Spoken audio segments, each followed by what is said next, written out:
The cursed tomb of Timur. Whoever opens my tomb shall unleash an invader more terrible than I. In the ancient city of Samarkand, Uzbekistan, beneath the blue domes of the Gur-e-Amir Mausoleum, lay the bones of a conqueror. Not just any conqueror, but Timur, or Tamerlane, the ruthless 14th century warlord who claimed descent from Genghis Khan and trails of blood across Asia and the Middle East. By the 8th century rolled around, Timur was just a legend, one soaked in both glory and terror. Locals respected, feared it, even. For centuries, his tomb remained sealed, its peace undisturbed. But in June 1941, Soviet archaeologists arrived, under orders from Stalin himself.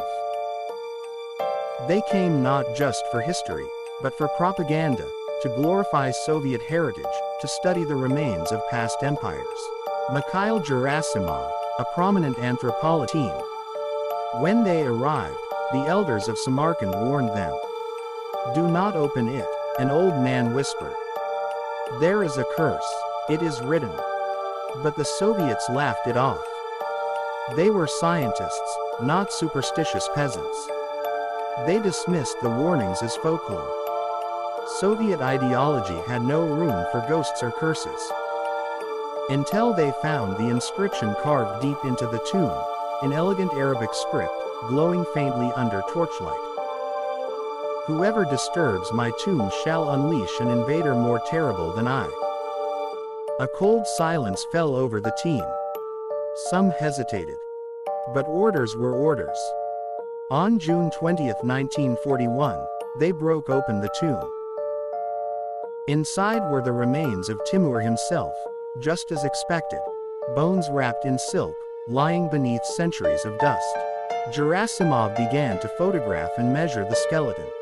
He documented everything, packed it up, and sent it back to Moscow for study. But then, 2 days later, on June 22, Hitler launched Operation Barbarossa, the largest military invasion in history. Nazi Germany stormed across the Soviet Union's western border with over 3 million troops of tanks, planes, artillery. Entire cities were bombed, villages wiped out, millions killed. The Wehrmacht advanced rapidly, swallowing Soviet land by the hour. The bloodshed escalated, whispers began among the archaeologists.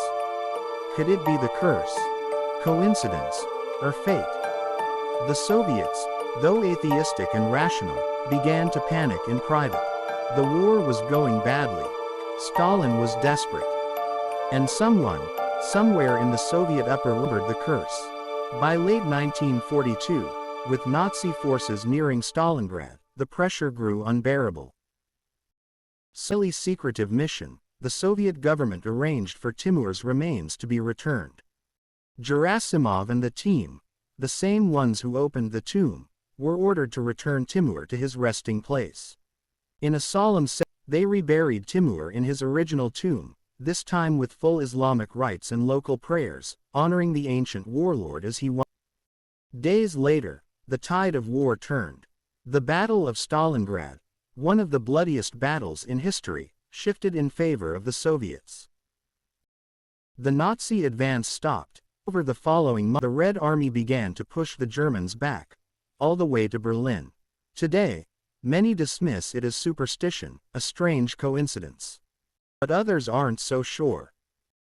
Because they say, when Timur was disturbed, the world, when he was returned, the blood began to dry.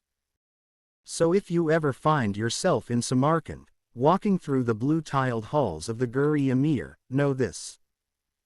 His tomb sits beneath your feet. And it has not been touched since.